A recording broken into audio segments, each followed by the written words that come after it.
ভাই আল্লাহর কসম ভাই, আমি অনেক দুঃখে আমি এই রিক্সাটা হাতে দিয়েছি। সত্যি কথা বলতে মনে দুঃখ থেকে আর কি আমি কথাটা কইতেছি। অনেক কষ্টে আমি এই রিক্সাটা হাতে দিয়েছি। আমার মতো ছেলে রিক্সা চালানোর কথা না।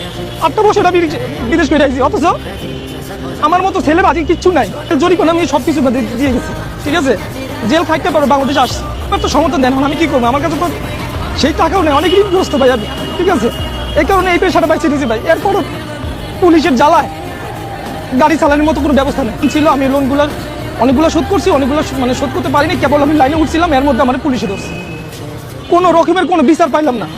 কোনো কি কারণে যে লোকগুলো ধরে প্রবাসীরা, বাংলাদেশের এম্বাসি কোনো রকমের কোনো খোঁজখবর রাখে না। চলতে অনেক কষ্ট হয় ভাই আমার, ঠিক আছে। চলি আলহামদুলিল্লাহ, 700-800 টাকা, 1000-1200 টাকা যাই হয়, গাড়ি ভাড়া দিয়ে 4-500 টাকা যাই হয় ভাই। চলি, আমার মা একজন অসুস্থ, চিকিৎসা করা লাগে, ঠিক আছে। বাস এই আর ঠিক।